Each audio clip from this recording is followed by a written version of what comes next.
l'exposition solaire. Mais alors, ces taches, tout le monde en a, ou est-ce que c'est quelque chose qui est dangereux, qui est mauvais signe? Alors, c'est pas dangereux en soi, d'accord? Ça, c'est sûr qu'il faut rassurer les gens qui en ont, parce que, en fait, après, c'est fonction de l'exposition solaire. Et on sait que plus les gens s'exposent au soleil, plus ils augmentent leur risque de cancer cutané. Ça peut servir d'indicateur, voilà. On passe à un autre visage. Caméra classique. Un visage pâle? Ouais.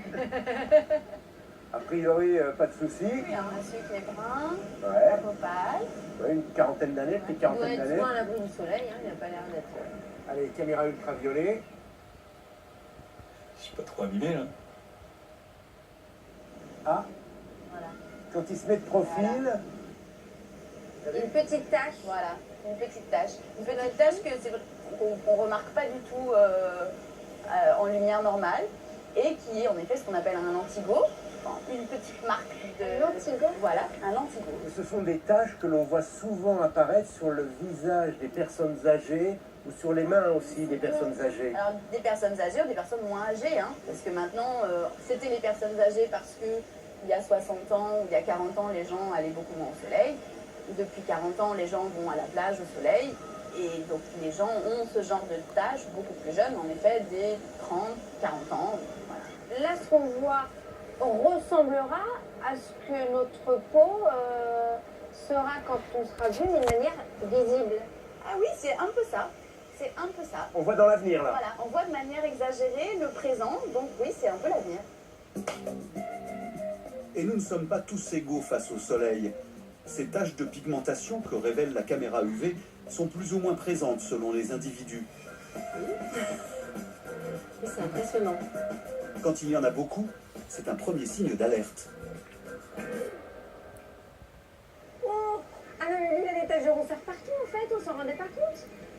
Alors, ce qu'on ne voyait pas sans votre système là qui marche très bien, c'est qu'en effet, sa peau a déjà beaucoup travaillé, elle a beaucoup fait d'efforts pour être réparée dans les suites de ses expositions solaires et elle commence à faire beaucoup de petites marques sur toutes les zones photo-exposées. Donc on voit bien sur le front là, comme il a moins de cheveux, on voit. C'est énorme, tout est perlé. Exactement, tout est perlé.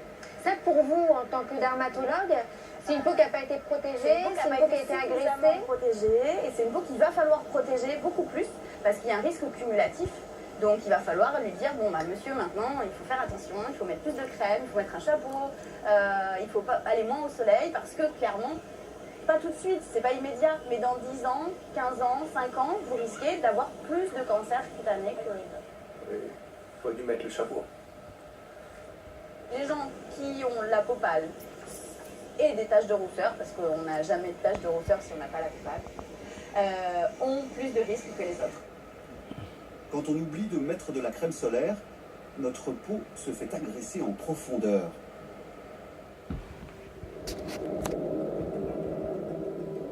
Lorsque les rayons ultraviolets pénètrent dans la peau, ils activent des cellules, les mélanocytes, qui en réaction produisent des pigments bruns. La peau brunit. C'est le bronzage tant recherché. Mais c'est avant tout une protection, car ces pigments font barrage aux UV et protègent les noyaux des cellules. Quand on s'expose trop brutalement, cette défense n'a pas le temps de se mettre en place. Les UV pénètrent dans le noyau des cellules et détériorent l'ADN.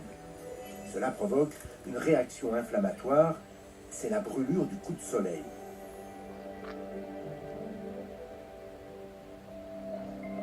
Avec des coups de soleil à répétition, ces dégâts sur le code génétique deviennent irréparables et provoquent une prolifération anarchique des mélanocytes. C'est le mélanome, le cancer de la peau le plus agressif. 11 000 nouveaux cas sont diagnostiqués chaque année. Au départ, rien ne distingue un mélanome d'un gros grain de beauté. Il y a toutefois des signes à surveiller.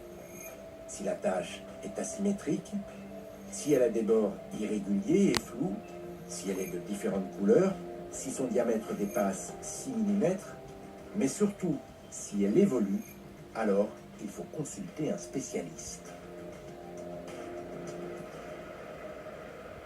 Pour atténuer